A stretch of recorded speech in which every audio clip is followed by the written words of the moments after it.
Hey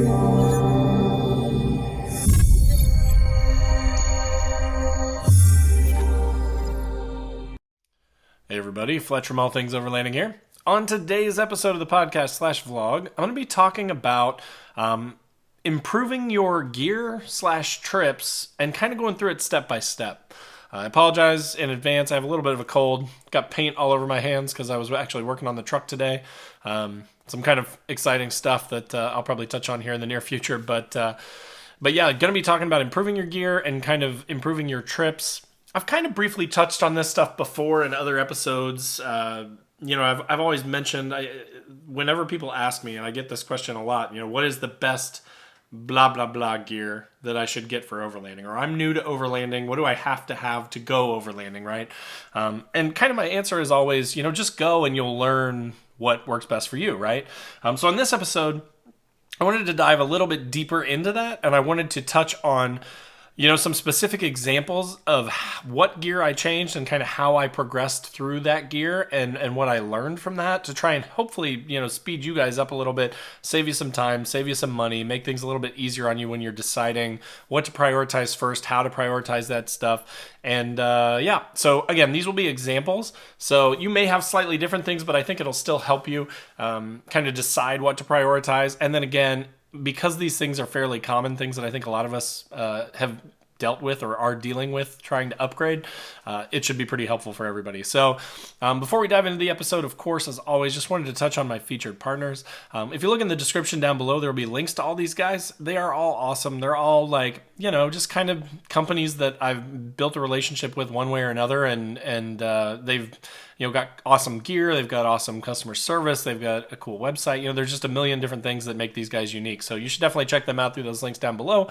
And, if you find something on there, buy it from them. It's nice to support small businesses. So, Trail Built Off-Road, mentioned them before. I got my wheels and tires through them. It was an awesome experience. I recently, I haven't released it yet. On Tuesday, there will be a video coming out on my YouTube channel talking about the ordering experience, when the tires got here, how that all went. So more details coming on that here soon, but definitely check them out below as well. If you do buy something from them, there is a drop down in the menu when you check out that says, how'd you hear about us? If you could, click All Things Overlanding just so they know I sent you. Of course, Overland Addict. Great guy. He is on a trip right now. I'm super jealous of him. I saw him go live on Instagram earlier today, and I was stuck at home working on my truck. So, but Overland Addict, great guy, awesome shop, tons of great gear. Again, click through that link down below, buy some stuff off his site. Check him out for sure because he's got a bunch of good deals and good stuff for overlanding. And then Last US Bag, of course, as always, been working with them for a really long time. They have amazing quality gear. They build bags for overlanders, right? The guy that I work with there is actually an overlander himself. Actually, there's a couple of them there that are heavy into overlanding. So they know their stuff. They're building stuff that works really well for us. Like my trash bag is awesome. My happy camper that I use for all my kitchen stuff. Amazing quality gear. So definitely check them out through that link below as well. And then last but not least, Northology Adventures. Again, fantastic free digital magazine. I've actually got one of these here from Core. Northology Adventures, see that? She has a van now too, a big 4x4 Quigley converted van that's pretty sweet. So definitely check out that magazine as well. If you click through that link below, scroll to the middle of the page on her website and subscribe for the monthly magazine. So that's it. So let's dive into the episode.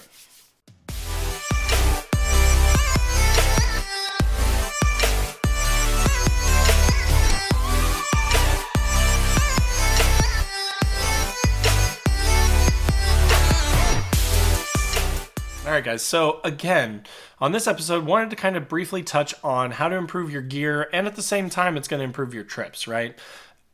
And again, the goal of this is not going to be to talk about spending $1 million. I do want to touch on briefly, though, what I've learned in the last few years, which is being cheap is not always the cheapest option. And what I mean by that is I'm really, really cheap. Like, really cheap. Like, I literally have kept all the bolts and stuff from, like, stuff that I've ever bought. Like, I have a whole drawer full of, like, random bolts and nuts and things like that from, like, fog lights or, ditch lights or things like that. If I didn't end up using some of the bolts, I've kept them because I'm like, ooh, then I might use these someday. That's how cheap I am, right? But what I mean by being cheap isn't always the cheapest option is, and I'll give you some examples here in a second of, like, gear that I've upgraded.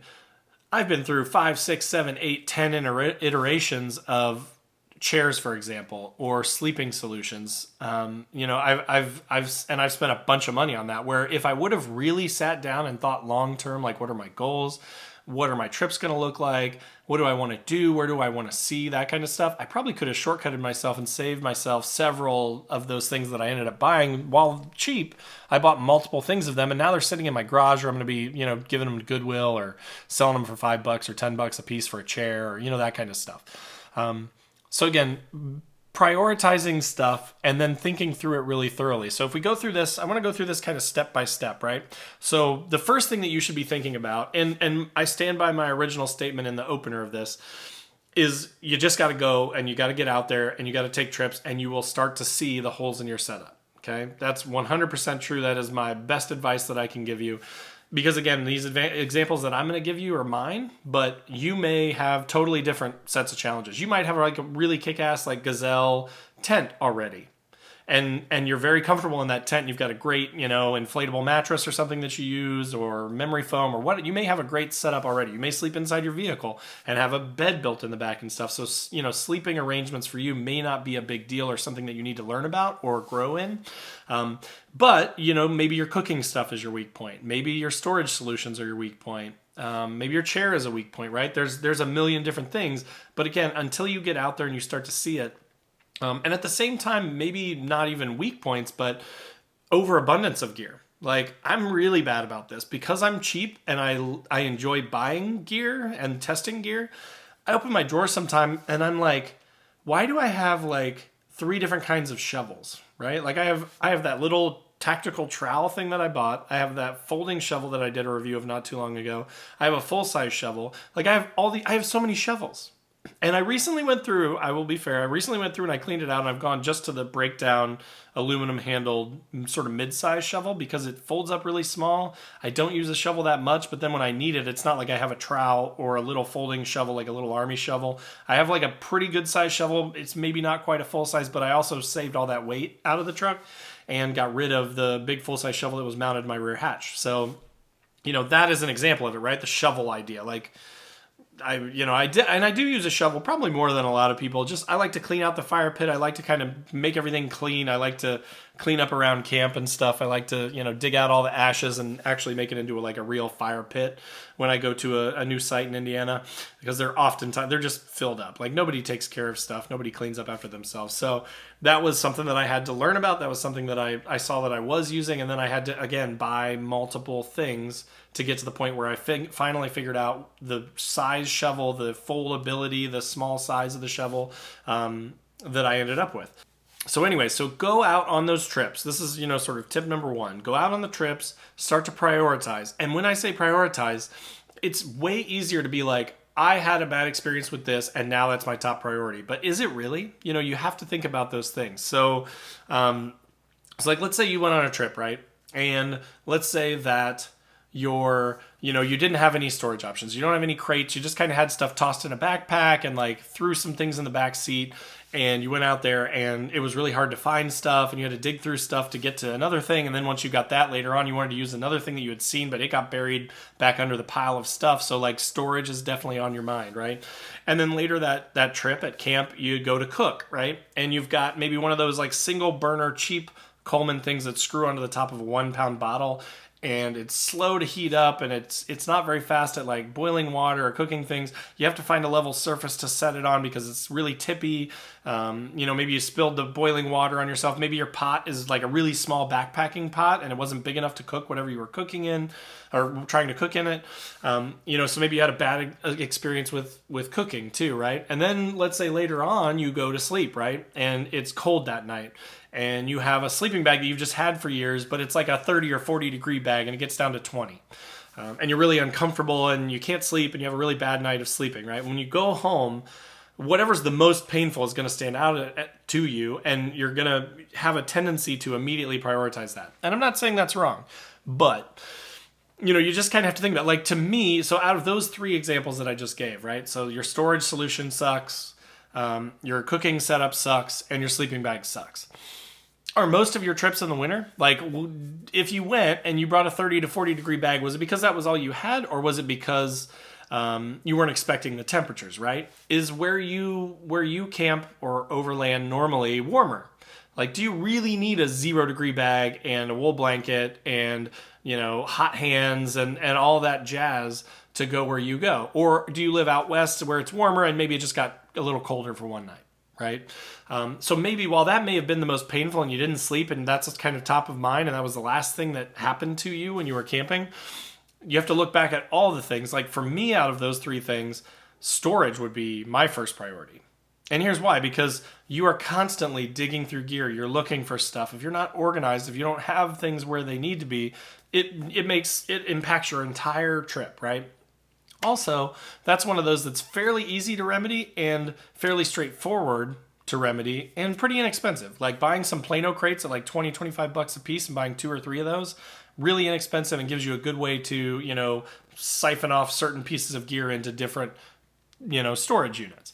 And then once you start to get that figured out, then that's going to make the rest of your trip easier. But here's the thing too is, another reason why I would prioritize that is your storage solutions are going to impact the gear that you bring, right? So like that Coleman little single burner is kind of nice because it's really small, but then you don't want to buy like a big, huge stove. It's not going to fit in your storage container, right? You don't want to buy a big, huge 0 degree sleeping bag that doesn't really compact down. That's going to fill up in half of an entire tote or a full entire tote by itself.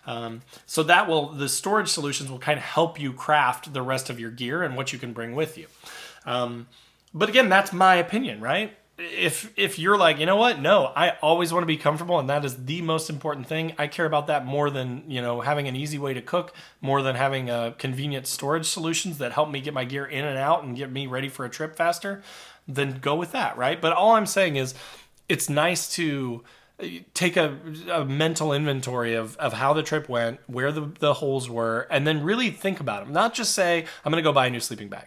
I'm going to buy a $200 stove. I'm going to buy blah, blah, blah. I'm going to build a drawer system, right? Like really think about the pain points, lay them out. Like a lot of the times what I will do, and this sounds weird, is I'll either use my notes app on my phone or sometimes I even bring like physical paper with me and I'll make notes.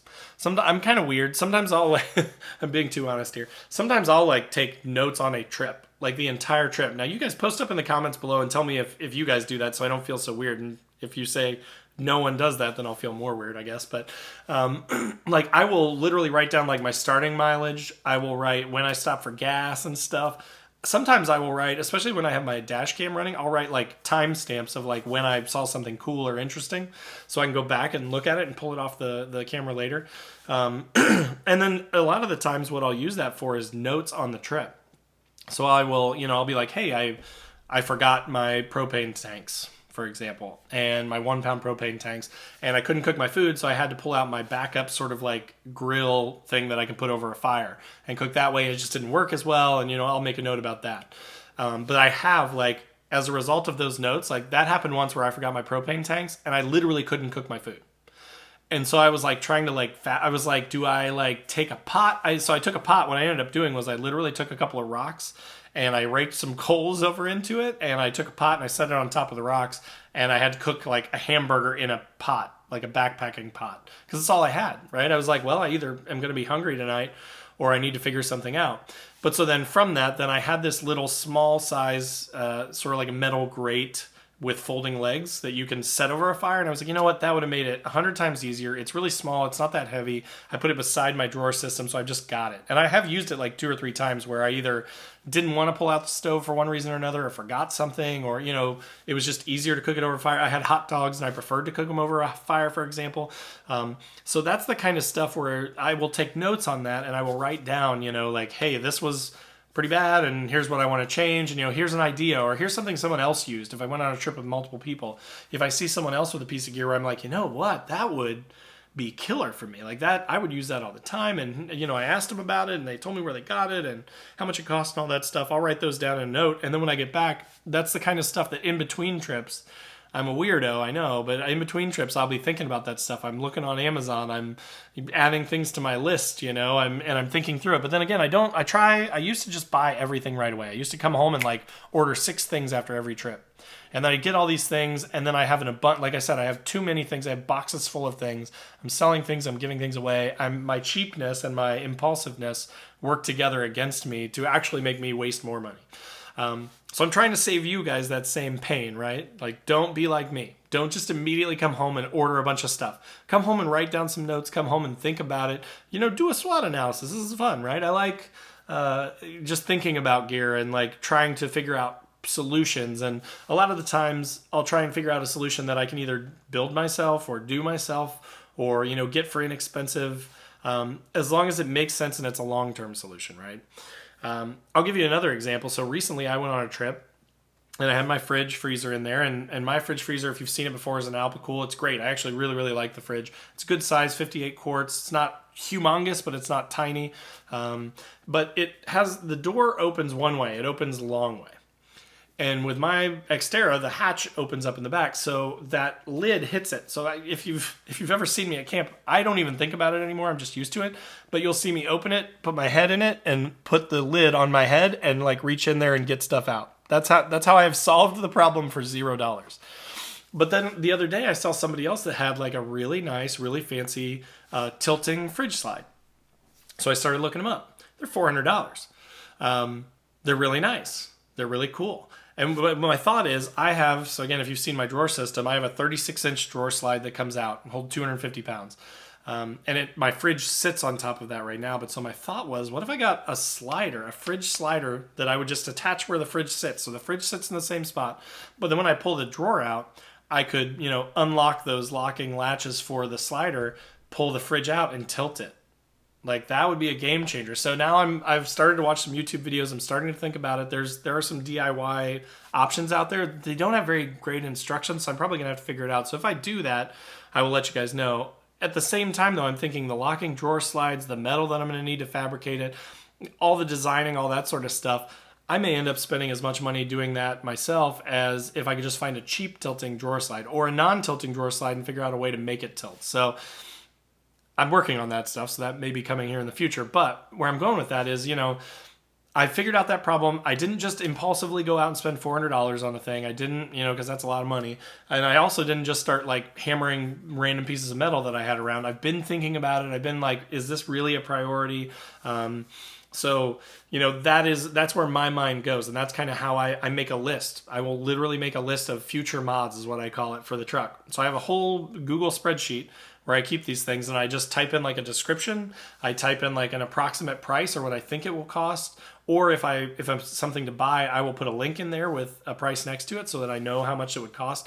And then I look at that spreadsheet constantly, and I go through it and I go, I think I've had enough instances now where I could really use that tilting drawer slide.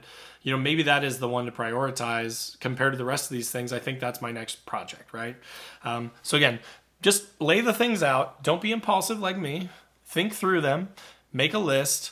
And then prioritize them based on what you've had the worst experiences with, what you've had the best experiences with, what you feel like would really change your trips for good, to help you both improve your gear and or your trips. So it doesn't always have to be buying things, right? It could be processes. It could be, I'm always late when I leave. And then when I get to camp, it's getting dark, and then cooking sucks, and I don't get as much time to enjoy the fire, and I can't find firewood because it's dark out. And, so maybe you need to be thinking about your processes too. An example of that would be, even a year and a half ago, before I had my drawer system, before I had my rooftop tent, like packing was a huge hassle. And not forgetting stuff was a huge hassle. And the way that I had stuff laid out, I had multiple Plano crates spread in my basement to my garage, kind of everywhere. And I just threw stuff in it. And then I would have to go through 6 different Plano crates to find the stuff that I needed for a trip. So if my wife suddenly said, noon on a Friday, like, hey, if you want to go camping tonight, take one of the boys and go camping. And then I'd get all excited, but it would take me 3-4 hours to like find all this stuff, pack it up, recheck, make sure that I didn't forget a million things, and then get out of there. And then it'd be 6:30, 7 o'clock, and it's getting dark by the time we get there. We got to set up camp. We got to collect firewood. We got to cook. We got to, it's kind of a nightmare. But so process stuff could be part of that too when I say improving your gear or your trip. But think about like where your hangups are. Think about what takes priority, right? Is being late the biggest thing, or is that another symbol of you just not being organized enough, right? Like in that example I gave, I should have been more organized with my Plano crates. I probably should have put a label on it and been like cooking and recovery and like labeled them and then kept certain things together in the different crates rather than just randomly throwing them in whatever had room in it, right? But process improvements can definitely be part of that as well. So again, I've kind of talked through a lot of my sort of ideas for how to do this stuff, how to prioritize stuff. I've given you some examples. You guys have heard me talk, and I don't want to belabor the point, but you guys have heard me talk about my chairs, how many chairs I've had, right? So that's another example where I bought literally the cheapest. Actually, we were using like old Walmart camping chairs that we just had. But then every time you get to camp, it's uncomfortable. They break, you get there and as soon as you sit down, one of the bolts pops out of it and your chair's broken and the rest of the trip sucks because you don't have a good chair. And then I moved up to like the Coleman director style chair with a little side table, and that was really nice. But it was fairly expensive, $50-$60. I mean, not like really expensive, but it was way more than like a $15-$20 Walmart chair, right? So for me, it was like a 2.5-3 times increase in cost. And then the stitching started to kind of rip out on it after a little while. So then I changed to like one of those aluminum folding, pull chairs. But it didn't have the high back because I went cheap and it wasn't very comfortable and it sat really low to the ground. And so then I got a click chair and I really liked the click chair, but that was almost $100. And again, it doesn't have a high back. It sets up really fast, which I like, but it's not quite as comfortable as one of the higher back chairs. And so now I finally settled on those G4 free chairs. I'll put a link in the description to all these chairs I'm talking about if you want to check them out. That has the high back, is the aluminum pull type chair. It's really lightweight. It takes up very little room. It fits in my drawer system, which is nice, so I just always have it with me. But so again, it took me 6-7 different iterations to get through that before I got to where I'm at now. Now, I bought a 2-pack of those chairs for like $60-$70, I think, for 2 of them, which is a great deal. But I bought a $90 click chair, a $60 Coleman chair, a $20 Walmart chair, another $35-$40 aluminum low back chair. Like, I've spent hundreds of dollars. I could have bought like a Helinox chair, which is like $150. But I was like, no, those are too expensive.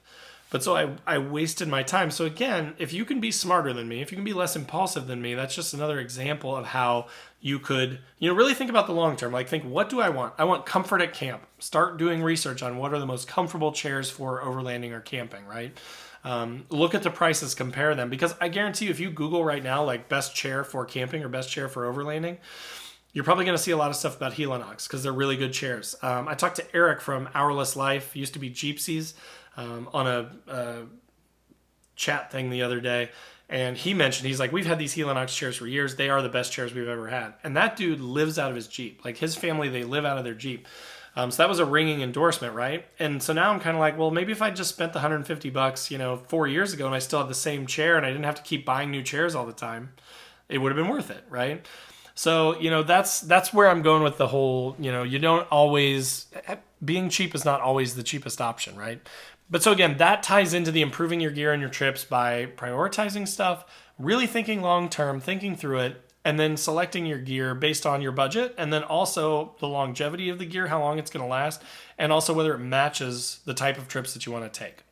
So that's what I mean by I wanted to go through it kind of step by step. I wanted to give you my sort of rambling ideas for how I approach them, how I document the stuff when I go on a trip, how I try not to jump right back into it impulsively when I get home and buy a bunch of gear, but rather make a list and kind of constantly think through it and constantly sort of see where I can make improvements and that will have the most impact. So again, I hope that that's helpful for you guys. I wanted to keep this one a little bit shorter this week for you. But again, hope that was helpful. Post up in the comments down below though, and let me know, how do you guys go about selecting your gear? Have you been impulsive like me? Have you wasted money? What are the best chairs that you bought? What were like big time saving things that you've done to make you be able to get out quicker? I'd love to hear from you guys and get kind of your feedback and stuff like that. If you're listening on the podcast, thank you for that too. Like I always say at the end of these things, it's kind of just, I got to do it. Down in the description below are links to Facebook, Instagram, the podcast if you're on YouTube, YouTube if you're on the podcast. Definitely consider coming over and subscribing on all those channels as well, because I put out a ton of content that, may go on one but not the other. So it's kind of, there's always different stuff on all the different channels. So if you're on those platforms and you want to hang out, definitely come and subscribe. I'd love to talk to you. Other than that, down in the description there will be links to everything I talked about on this episode. Also links to patches, and definitely go to the website and check out the patches and stickers. For right now, I've got all things overlanding stuff, but I do have some new patches in the works that I should be getting in the next few weeks. So I'm super excited about those. Don't want to let the cat out of the bag too early, but when you get to the website too, there is on multiple pages, you'll see a thing that says like, hey, sign up for our newsletter. I am starting to like try and at least once every month or two send out an email update that'll have some exclusive stuff in it that I don't drop on all the social channels or put on YouTube necessarily, like the new patches, that kind of stuff. Sometimes I might ask you guys questions like polls and stuff like that. So just trying to keep it kind of fun and light and interesting and useful for you guys. But so if you see that and you want to subscribe to that, definitely drop your email in there and click subscribe to the newsletter. Again, I'm not going to bombard you with stuff, but just once or every month or two, I'll send you something just to keep you interested. But again, thank you for listening. Thanks for watching on YouTube.